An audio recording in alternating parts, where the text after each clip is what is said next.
This is HOA neighbor court. The tow receipt was my first clue and her last mistake.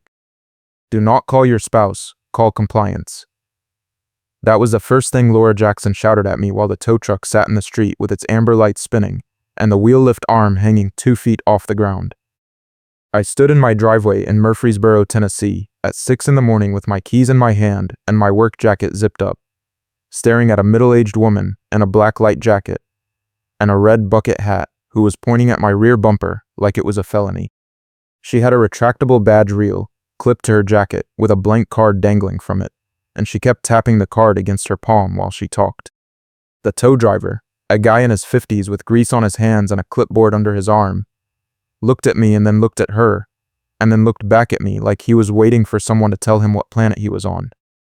Laura barked at the tow driver to drop the wheel lift and take me anyway. I said, "My car is in my driveway." She said, "Your bumper is over the curb line, and that is a sidewalk obstruction under Landing at Harborview Parking Compliance Association rules." I said, "Show me the rule." She pulled a stack of printed photos out of her jacket pocket and held them up. No readable text on them, but she was waving them around like they were smoking gun evidence. She said, "I have done this before, and people fold every time." The tow driver scratched his head and said, "Ma'am, I need authorization in writing if the vehicle is on private property."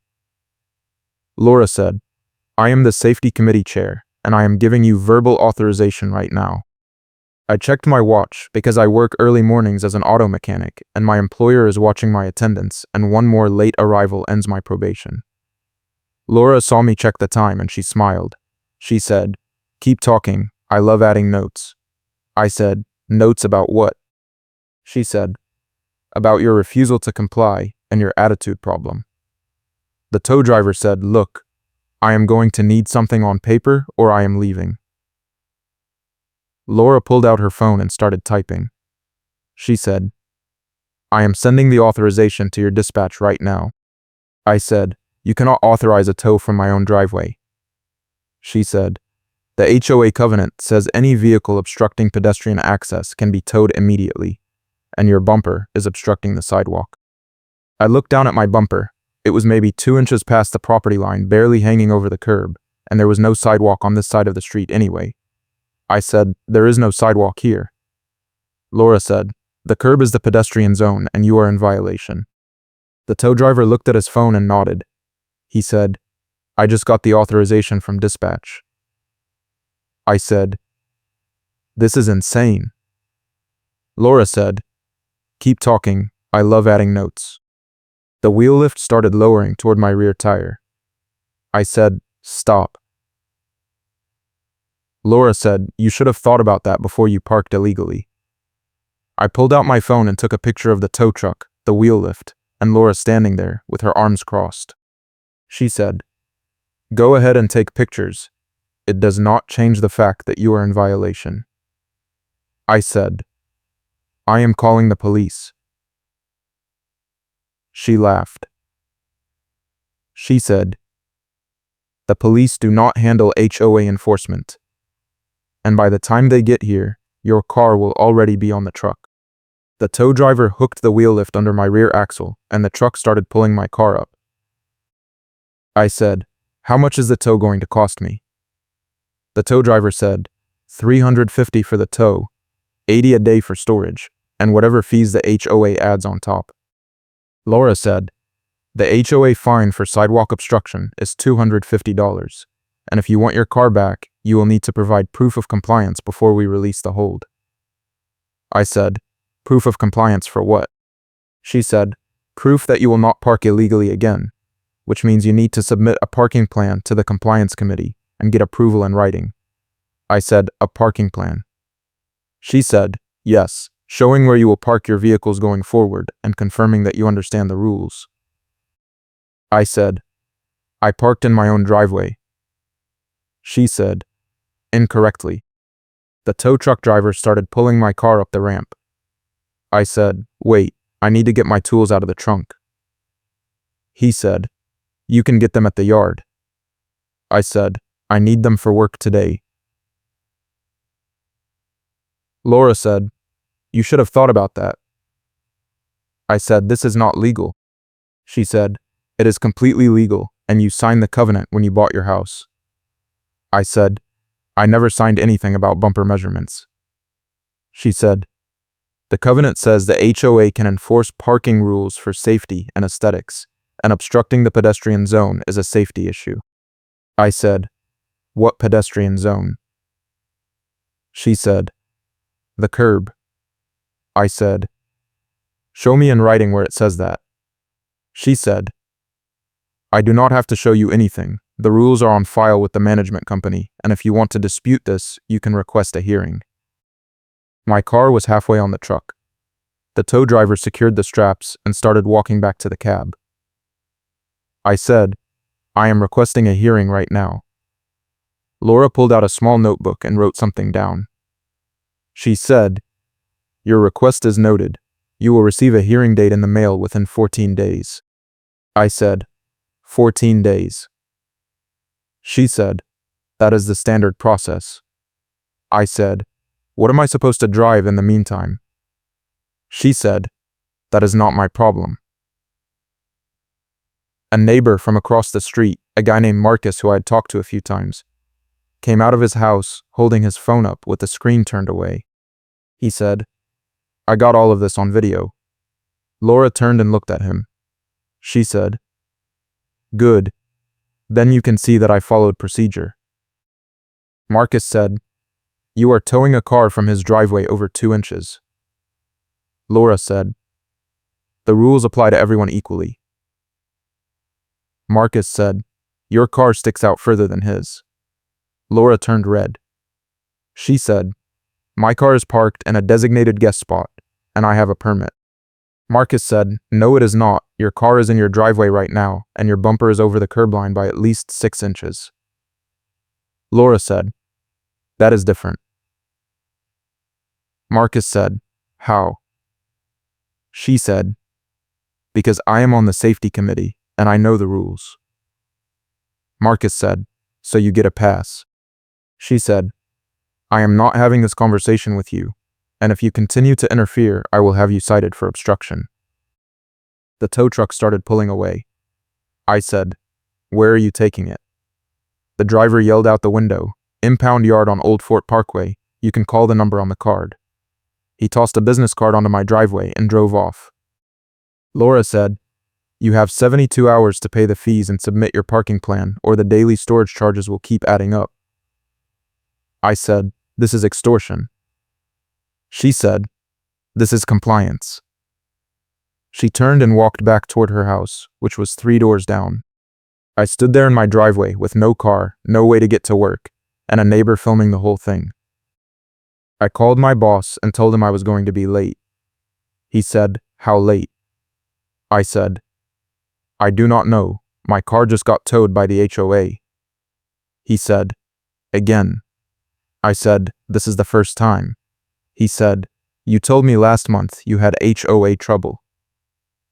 I said, "That was about a guest parking pass. This is different." He said, "I do not care what it is about. You are on probation, and I need you here on time." I said, "I will get there as soon as I can." He hung up. I called in rideshare and waited 20 minutes for a driver to show up. Marcus came over and said, "I sent you the video." I said, "Thank you."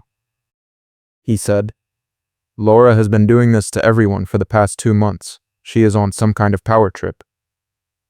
I said, "What do you mean, everyone?" He said, "She had my wife's car towed last week because the guest pass was not facing the right direction in the windshield." I said, "Are you serious?" He said, "Completely serious, and when my wife went to the hearing they told her the pass was invalid because it was upside down." I got in the rideshare and went to work. I was 30 minutes late, and my boss pulled me into his office and said, "This is your last warning." I said, "I understand." He said, "I do not think you do, because if you are late again, I am going to have to let you go." I said, "It will not happen again." He said, "It better not." I worked my shift and spent the whole day thinking about Laura Jackson and her blank badge reel, and her stack of photos and her smug smile when the tow truck pulled away. I kept my phone in my pocket because I was saving one clip for the finale. After work, I called the impound yard. A woman answered and said, "Old Fort Towing, how can I help you?" I said, "My car was towed this morning from my driveway by the HOA." She said, "Do you have the ticket number?" I said, "No, I was not given a ticket." She said, "Then I cannot look it up." I said, "It is a blue sedan, Tennessee plates." She said, "We have 3 blue sedans here. You need the ticket number or the authorization code." I said, "The HOA gave the authorization." She said, "Then call the HOA and get the code." I hung up and called the Landing at Harborview Management Company. A recorded message said the office was closed and to leave a message. I left a message asking for the authorization code and my car location. I went home and found a notice taped to my front door. It was a violation letter from the Landing at Harborview Parking Compliance Association, with no readable text but a list of codes and checkboxes. One box was checked next to sidewalk obstruction. At the bottom it said I had 14 days to request a hearing, and 72 hours to pay the tow fees and submit a parking plan. There was no phone number on the letter, just an email address for the compliance committee. I took a picture of the letter and emailed the compliance committee asking for a hearing date and the authorization code for my car. I got an auto reply that said, "Your message has been received and will be reviewed within 5 business days." 5 business days. My car was sitting in an impound yard racking up $80 a day in storage fees, and the HOA was telling me to wait 5 business days for a response. I called Marcus and asked if he had a lawyer recommendation. He said, "I used a guy named Tom Brennan for my wife's case. He does HOA disputes." I said, "Did he win?" Marcus said, "Sort of. He got the fine reduced, but we still had to pay the tow fees, and my wife still had to redo her guest pass." I said, "That does not sound like a win." Marcus said, "It is the best you are going to get with this HOA. They have a law firm on retainer, and they drag everything out until you give up." I looked up Tom Brennan and called his office. A receptionist said he was in court and could I leave a message. I left a message with my name and number and said it was about an HOA towing dispute. She said he would call me back within 24 hours. I said, "I need help sooner than that." She said, "He is booked solid this week. The earliest he can see you is next Monday." I said, "My car is an impound and the fees are adding up every day." She said, "I understand, but he is not available until Monday." I hung up. I spent the next 2 hours reading the HOA covenant. It was a 40-page document with sections on architectural standards, landscaping, parking, noise, pets, and compliance procedures. The parking section said that all vehicles must be parked in designated areas and that any vehicle obstructing pedestrian access or creating a safety hazard could be towed at the owner's expense. It did not define pedestrian access. It did not define safety hazard. It did not say anything about bumper measurements or curb lines. I took screenshots of every relevant section and saved them to a folder on my phone. The next morning, I got an email from the compliance committee. It said my hearing was scheduled for 3 weeks from now, and that I needed to submit my parking plan within 72 hours, or the tow hold would remain in place indefinitely. I replied and said I was disputing the violation, and I wanted the car released immediately. I got another auto reply. I called the management company again, and this time I got a person. She said, "How can I help you?" I said, "I need the authorization code for my car so I can get it out of impound." She said, "The authorization code is only released after the fees are paid, and the compliance committee approves the release." I said, "The compliance committee is telling me I have to wait 3 weeks for a hearing." She said, "That is correct." I said, "So my car sits in impound for 3 weeks." She said, "Unless you pay the fees and submit a parking plan." I said, "I am not paying fees for an illegal tow." She said, "Then your car will remain in impound until the hearing." I hung up and called the impound yard again. I said, I need to get my tools out of my car. The woman said, you can access your vehicle during business hours with a photo ID. I said, what are your business hours? She said, Monday through Friday, 9 to 5. I said, I work 9 to 5. She said, then you will have to come on a Saturday. I said, are you open on Saturday? She said, no. I said, so, how am I supposed to get my tools? She said, you will have to take time off work. I hung up. That night, I got a text from an unknown number. It said, this is Laura Jackson. I noticed you have not submitted your parking plan yet. I ignored it.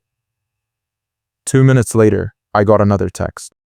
It said, if you do not submit your parking plan by tomorrow at 5 p.m., the HOA will assume you are non-compliant and additional fees will be assessed. I texted back and said, I am not submitting a parking plan because the tow was illegal. She replied, the tow was authorized by the safety committee, and you signed the covenant agreeing to abide by all parking rules. I said, show me the rule that says my bumper cannot stick out 2 inches. She said, Section 7.3, any vehicle obstructing pedestrian access. I said, there is no sidewalk on my side of the street. She said, the curb is the pedestrian zone. I said, that is not what the covenant says. She said, keep talking, I love adding notes. I stopped texting and called Marcus. I said, Laura is texting me now. He said, she does that, she texted my wife 15 times in one day. I said, is that legal? He said, probably not, but nobody has challenged her on it yet. I said, I am going to challenge her. Marcus said, good luck, she has been doing this for 2 years and nobody has been able to stop her. I said, somebody has to stop her eventually. Marcus said, I hope it is you, because the rest of us are tired of dealing with her. The next day I took a half day off work and went to the impound yard. I showed my ID and asked to access my car. The guy at the counter said, that will be $20. I said, $20 to access my own car. He said, lot access fee. I paid the $20 and walked out to the yard. My car was parked in the back corner next to a chain link fence. I opened the trunk and grabbed my toolbox and a few other things I needed for work. While I was there, I took pictures of everything. The car, the lot, the fence, the gate, the office, the sign with no readable text. I took a picture of the wheel lift marks on my rear bumper. I took a picture of the authorization tag zip-tied to the door handle with no readable text. I went back to the office and said, I need a copy of the authorization paperwork. The guy said, you have to request that from whoever authorized the tow. I said, the HOA authorized it. He said, then request it from the HOA. I said, can you at least tell me who called it in? He said, I cannot release that information. I said, why not? He said, privacy policy. I left and went back to work. That night I got another violation notice taped to my door. This one said I was in violation of guest parking rules because a friend of mine had parked in a guest spot 2 weeks ago without displaying a valid guest pass. I called my friend and said, did you get a pass when you parked here? He said, yeah, I got it from the little box by the clubhouse and put it on the dashboard. I said, was it facing the right way? He said, I do not know. I just put it there. I said, they are saying it was invalid. He said, that is ridiculous. I said, welcome to my life. I emailed the compliance committee and said I was disputing the guest parking violation and requesting documentation of the infraction. I got an auto reply.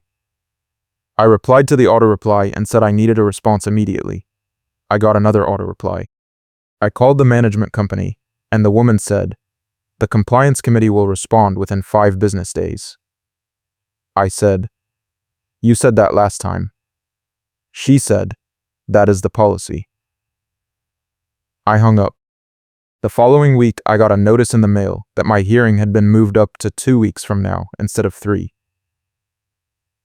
The letter said the hearing would be held at the clubhouse and that I was allowed to bring witnesses and documentation. It also said that failure to appear would result in automatic denial of my dispute and additional fines. I called Tom Brennan's office again, and the receptionist said he could meet with me that Friday. I said, that is 4 days away.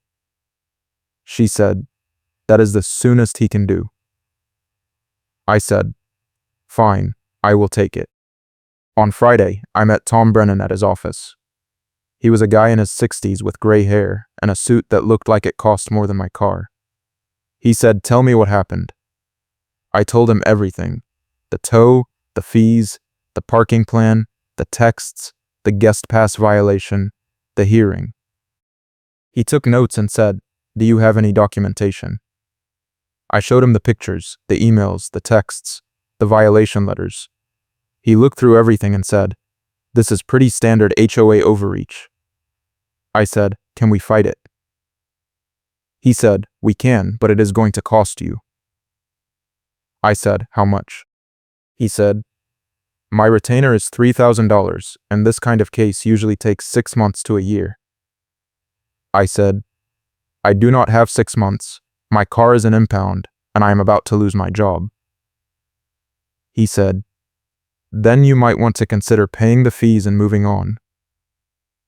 I said, that is your legal advice. He said, my legal advice is that fighting the HOA is expensive and time-consuming and most people lose. I said, most people. He said, yeah. Most people. I said, what about the people who win? He said, they usually have deep pockets and a lot of patience. I said, I do not have either. He said, then pay the fees. I left Tom Brennan's office and sat in the rideshare on the way home thinking about what he said. Pay the fees. Move on. That was the advice everyone was giving me. Marcus said it. My boss said it. The lawyer said it. The only person who was not saying it was me. Because I knew the tow was illegal, and I knew Laura Jackson was abusing her position, and I knew that if I paid the fees, she was just going to do it again to someone else. When I got home, there was a truck parked in front of my house. 2 guys in orange vests were standing in my yard with a clipboard. I got out and said, can I help you? One of them said, we are here to inspect your irrigation system. I said, I did not request an inspection. He said, the HOA did.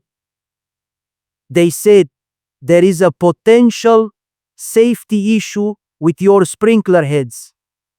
I said, what safety issue? He said, we do not know. We are just here to inspect. I said, you cannot inspect my property without my permission. He said, the HOA covenant says they can enter your property for safety inspections. I said, show me where it says that. He pulled out a laminated card and pointed to a section with no readable text. I said, I need to see the actual covenant language. He said, we do not have that. We are just contractors. I said, then come back when you have authorization in writing. He said, we have authorization from the HOA. I said, I need to see it. He said, we do not carry paperwork. It is all handled through the office. I said, then I am calling the police.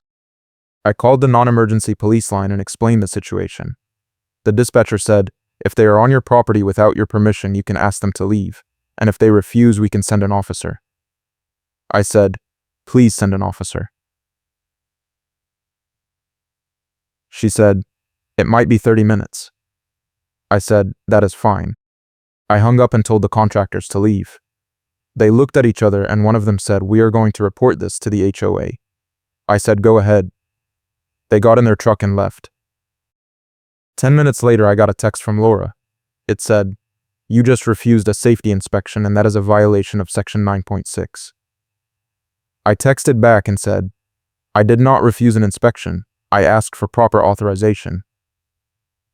She said, "The contractors had authorization." I said, "Show me the authorization in writing." She did not reply.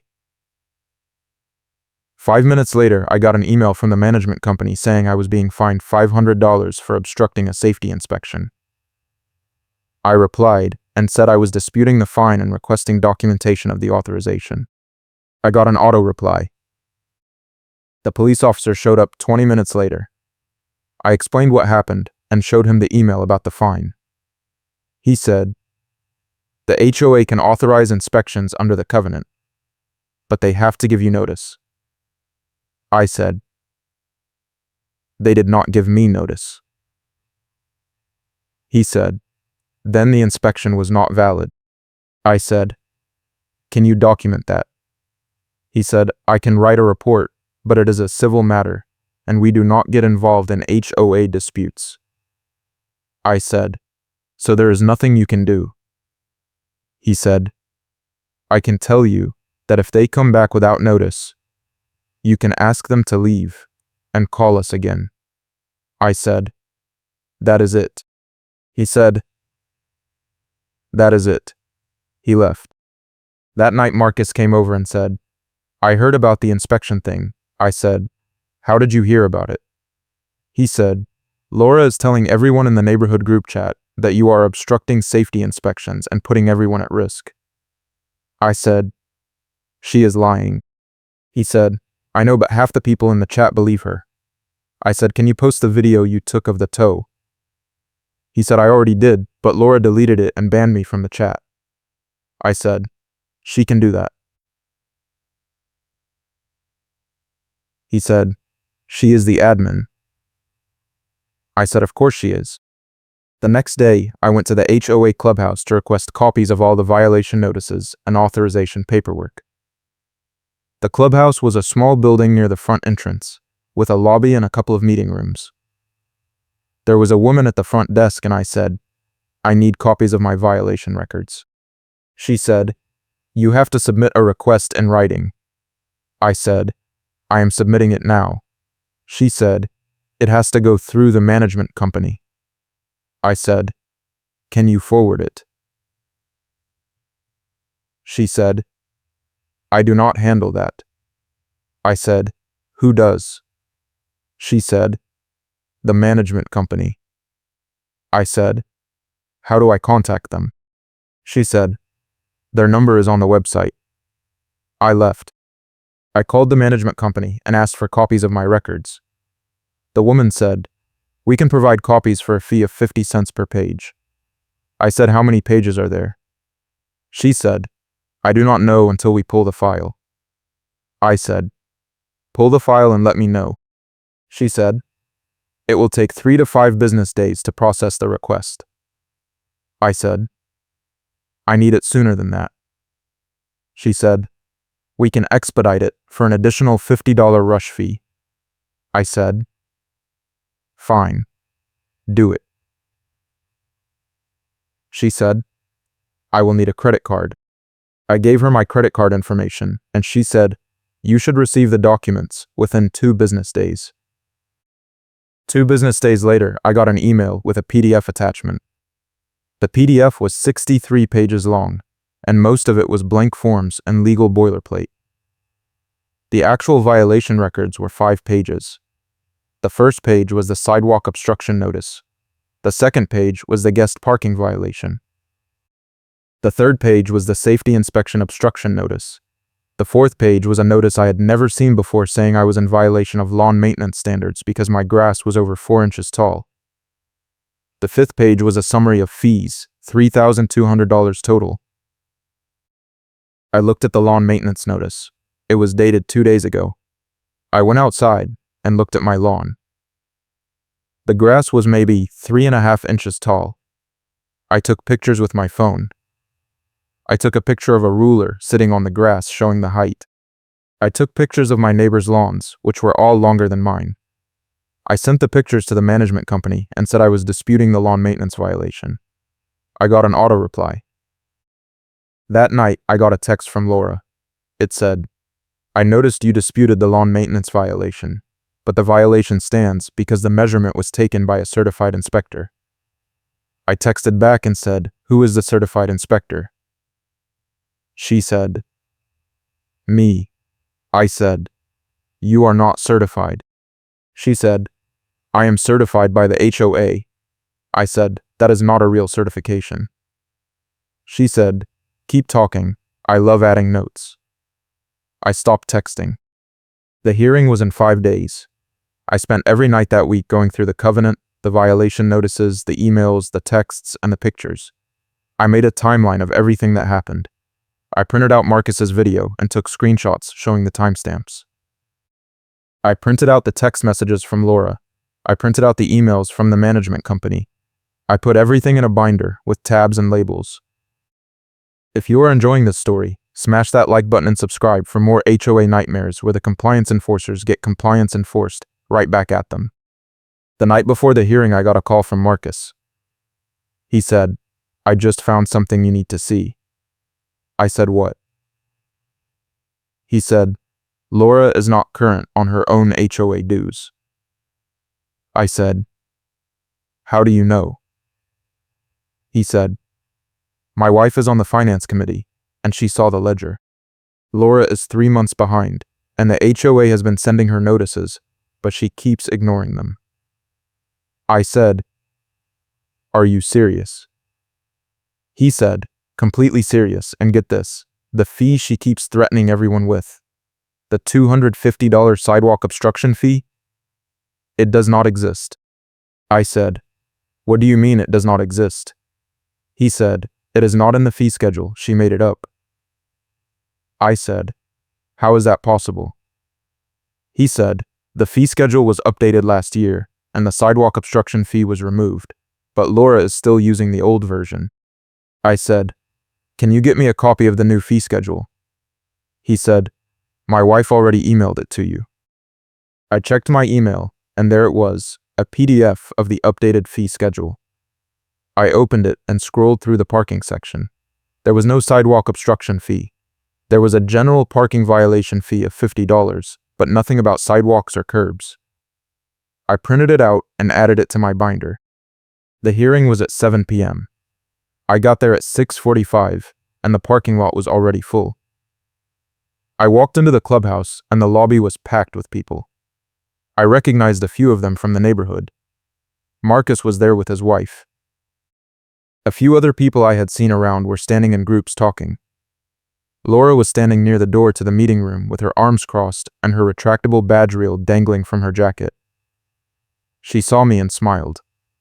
She said, "I hope you brought your parking plan." I said, "I brought documentation." She said, "That is not what I asked for." At 7 p.m., they opened the meeting room and everyone filed in.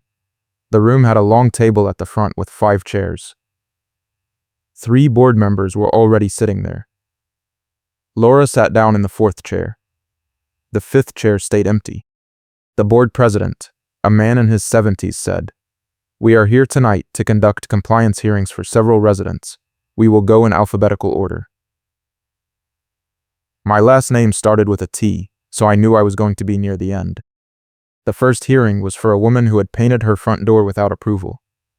The board told her the color was not on the approved list, and she had 30 days to repaint it or face a daily fine.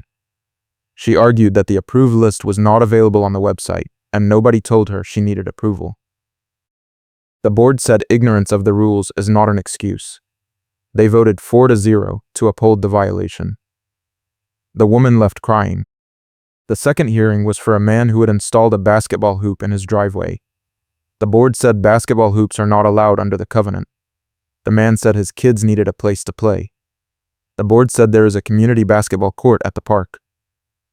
The man said the park is 2 miles away. The board voted 4-0 to uphold the violation and ordered him to remove the hoop within 14 days. The third hearing was mine. The board president said, "We are now hearing the case of the resident at Lot 247 regarding multiple parking and compliance violations." He looked at me and said, "Please come forward." I walked up to the table with my binder. Laura was staring at me with her arms crossed. The board president said, "The violations in question are sidewalk obstruction, guest parking, refusal of safety inspection, and lawn maintenance." "Do you have anything to say in your defense?" I opened my binder and said, "I am disputing all 4 violations." I started with the sidewalk obstruction. I said, "The tow was unauthorized because my car was parked in my own driveway and the bumper was barely over the property line." I showed them the pictures of my car in the driveway. I showed them the pictures of the curb. I said there is no sidewalk on my side of the street, so there is no pedestrian access to obstruct. Laura said, "The curb is the pedestrian zone." I said that is not in the covenant. I pulled out the covenant and read section 7.3 out loud. I said, "It says any vehicle obstructing pedestrian access, but it does not define pedestrian access." Laura said, "The curb is implied." I said, "Implied is not enforceable." The board president said, "Do you have anything else?" I said, "Yes, I have proof that the sidewalk obstruction fee does not exist." I pulled out the updated fee schedule and handed it to him. I said, "The fee Laura cited is $250, but that fee was removed from the schedule last year. The only parking violation fee is $50.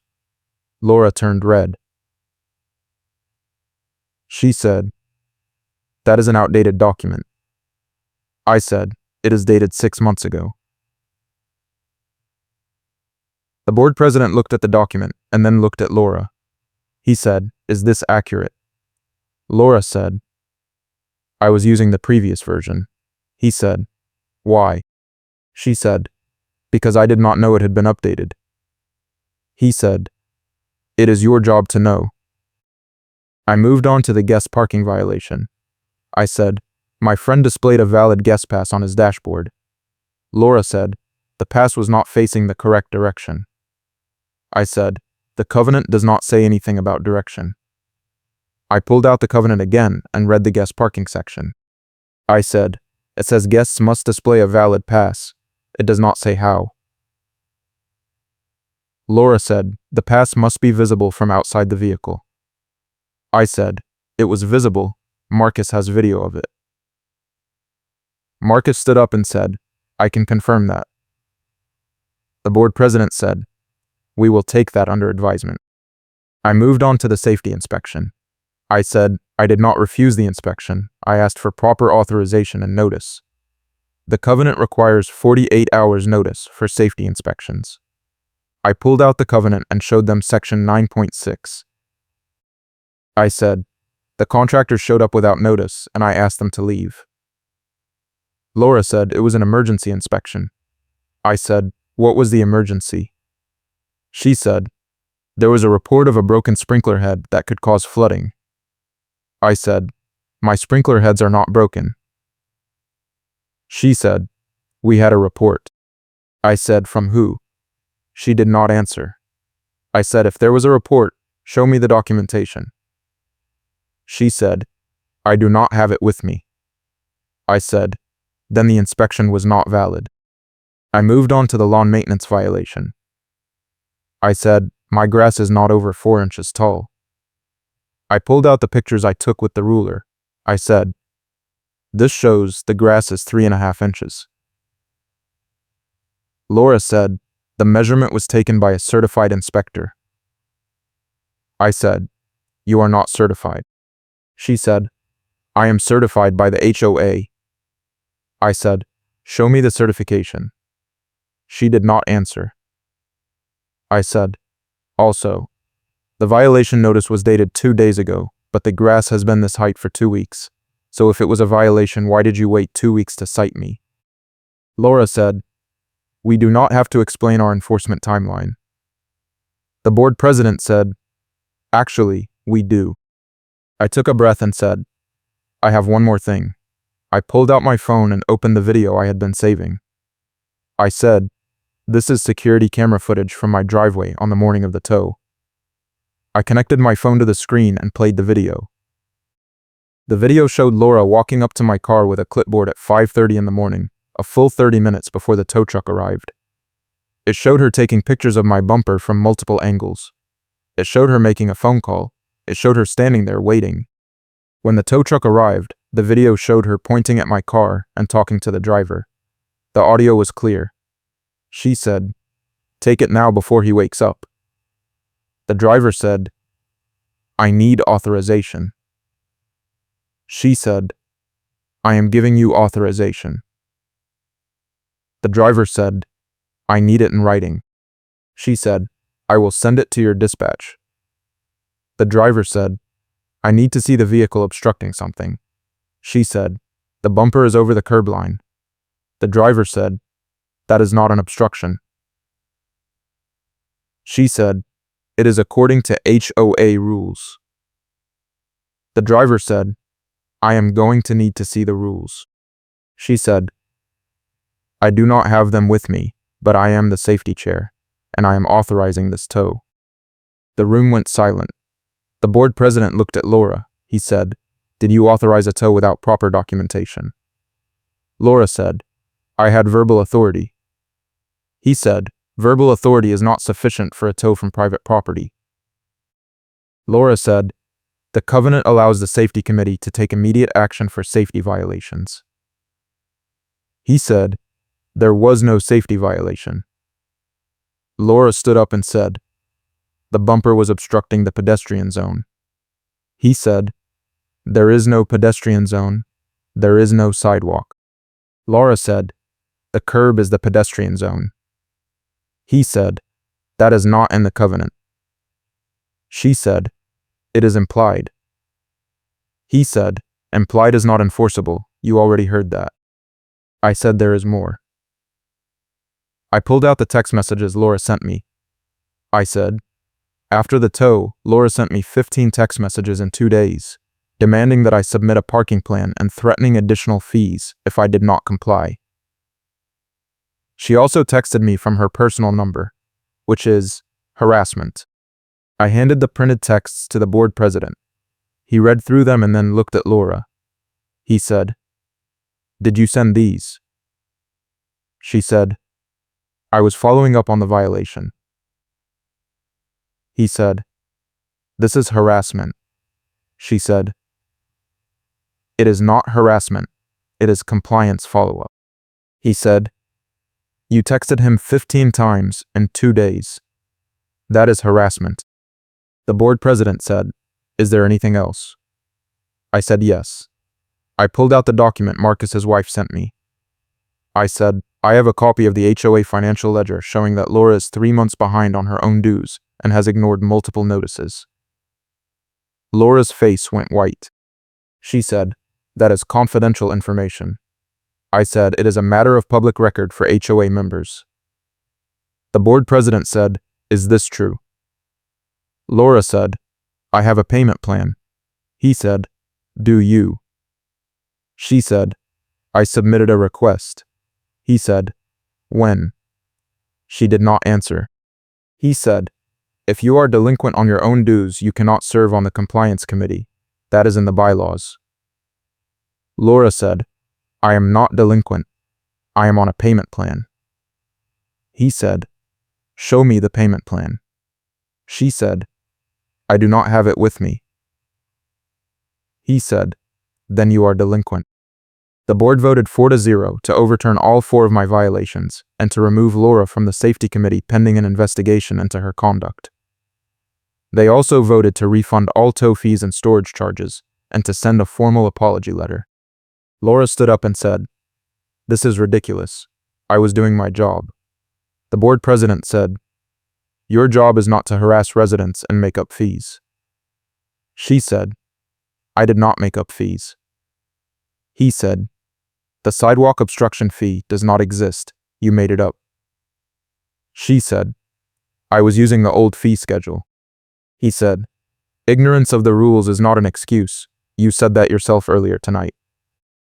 Laura grabbed her jacket and stormed out of the room.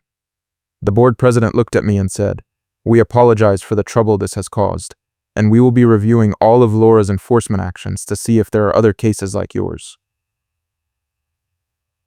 I said, "Thank you." He said, "We will also be updating our hearing procedures to ensure that residents cannot be railroaded in the future." I said, "I appreciate that." After the hearing, I went outside, and Marcus was waiting for me with his wife. He said, "That was amazing." I said, "I cannot believe it worked."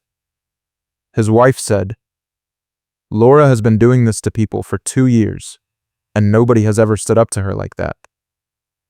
I said, "Somebody had to." Marcus said, "What are you going to do about your car?"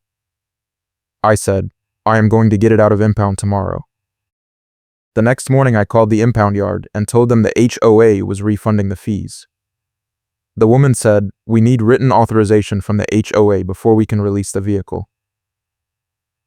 I called the management company and they said they would send the authorization to the yard within 24 hours. I said, "Can you do it faster?" She said, "We will do our best." 2 hours later, I got a call from the impound yard saying my car was ready for pickup. I took a rideshare to the yard and walked into the office. The guy at the counter said, "You are all set. The fees were paid by the HOA." I said, "What about the storage charges?" He said, "Those were waived." I said, "Thank you." He handed me my keys and I walked out to the lot. My car was parked near the gate. I got in and started the engine. It felt good to be behind the wheel again. On my way home, I stopped at a hardware store because I needed to pick up some supplies for work. I was standing in the parking lot, loading stuff into my trunk, when I heard a voice behind me say, "You think you won." I turned around and Laura was standing there in her black jacket and red bucket hat with her arms crossed. I said, "What are you doing here?" She said, "I shop here." I said, "Okay." She said, "You did not win, you just got lucky." I said, "I had proof." She said, "Proof does not matter. I have been doing this for 2 years, and people always fold." I said, "I did not fold." She said, "You should have. Because now you are on my radar, and I am going to be watching everything you do." I said, "You are not on the safety committee anymore." She said, "I am appealing the decision." I said, "Good luck with that." She stepped closer. She said, "Keep talking. I love adding notes." I pulled out my phone and started recording. I said, "Say that again." She looked at the phone and her face went red. She said, "You cannot record me without my consent." I said, "Tennessee is a one-party consent state. I can record any conversation I am part of." She said, "You are harassing me." I said, "You just threatened me." She said, "I did not threaten you." I said, "You said you are watching everything I do and that I am on your radar. That is a threat." She said, "It is not a threat, it is a statement of fact." I said, "Either way, it is on video now." A tow truck pulled into the parking lot. Laura looked at it and smiled. She said, "I called them before I came over." I said, "Called them for what?" She said, "Your car is parked crooked and the bumper is over the line." I looked at my car. The bumper was maybe an inch over the parking space line. I said, "This is a public parking lot. The HOA has no jurisdiction here." She said, "I did not call the HOA tow company. I called a city contractor." I said, "For what?" She said, "For blocking a fire lane." I looked around. There was no fire lane anywhere near my car. I said, there is no fire lane here. She said, that curb is painted red. I looked at the curb. It was gray. I said, that curb is gray. She said, it used to be red. The tow truck pulled up and the driver got out. He was the same guy from the first tow. He looked at me and then looked at Laura and said, seriously? Laura said, his car is blocking a fire lane. The driver said, there is no fire lane here. Laura said, the curb used to be red. The driver said, used to be does not count. Laura said, I am filing a complaint. The driver said, file whatever you want. I am not towing a car from a legal parking spot. He got back in his truck and left. Laura looked at me and said, this is not over. I said, yes, it is.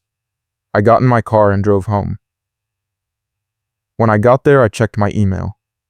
There was a message from the HOA board president. It said the board had completed its review of Laura's enforcement actions and found multiple instances of harassment, false citations, and unauthorized fee assessments. The board had voted to terminate her position on the safety committee and to issue a written warning for harassment behavior. The message also said the HOA was changing its hearing rules so residents cannot be railroaded, and that all parking enforcement would now require approval from the management company before any tow could be authorized. I forwarded the email to Marcus. He replied, it is about time. I replied, agreed. He sent me a link to the neighborhood group chat. Someone had posted a screenshot of Laura's termination letter. The comments were full of people celebrating. One person said, she towed my car last year for no reason, and I had to pay $600 to get it back. Another person said, she fined me for having my trash cans out on the wrong day, even though the trash company changed the schedule. Another person said, she tried to fine me for parking in my own driveway. 2 weeks later, I got a call from a city inspector. He said, I am calling about a complaint filed against your HOA. I said, what kind of complaint? He said, a harassment complaint filed by a former board member named Laura Jackson. I said, what is she complaining about? He said, she is claiming the HOA violated her rights by terminating her position without due process. I said, she got due process, there was a hearing. He said, she is also claiming that you filed a false report against her. I said, I did not file a false report, I provided evidence at the hearing. He said, can you send me copies of that evidence? I said yes. I sent him everything. The pictures, the videos, the texts, the fee schedule, the financial ledger. He called me back 3 days later and said, I reviewed everything and the complaint has no merit. I said, thank you. He said, I also forwarded this to our code enforcement department because it looks like your HOA was violating several city regulations regarding towing authorization. I said, what happens now? He said, a city inspector will confirm what the HOA cannot enforce, and if they find violations, the HOA could face fines. A week after that, I got a letter from the HOA board. It said the city had completed its review and found that the HOA had violated city regulations by authorizing tows without proper notification and documentation. The board was implementing new procedures and retraining all committee members. The letter also said that Laura Jackson's favorite fee, the sidewalk obstruction fee, had been proven imaginary in the ledger and would not be assessed to any resident going forward. The board was also offering refunds to anyone who had been charged the fee in the past 2 years. I called Marcus and told him. He said, my wife is going to file for a refund. Laura charged us that fee twice. I said, I am glad it worked out. He said, you did this. You stood up to her, and now everyone is getting justice. I said it was not just me. You helped. He said, Yeah, but you were the one who brought the receipts. That night I was sitting on my porch when I saw Laura drive past. She slowed down and stared at me. I waved. She kept driving. I have not seen her since. My car is still parked in my driveway, bumper slightly over the curb line, and nobody has said a word about it. My grass is 3.5 inches tall, and nobody has measured it. My friends park in the guest spots without worrying about which way the pass is facing. The tow trucks do not circle the neighborhood anymore. The HOA sends out monthly reminders about parking rules, but the tone is different now, less threatening, more informational. The new safety committee chair is a retired firefighter who actually knows what a fire lane is. I still check my email every day expecting another violation notice, but it never comes. I still check my driveway every morning expecting to see a tow truck, but it is never there. I still have the binder with all the evidence in my closet, just in case. Marcus says I should frame the termination letter, but I told him I would rather just forget the whole thing. He says nobody in the neighborhood is going to forget it, because I am the guy who took down Laura Jackson. I said I did not take her down, I just held her accountable. He said, that is the same thing. I will talk to you again soon.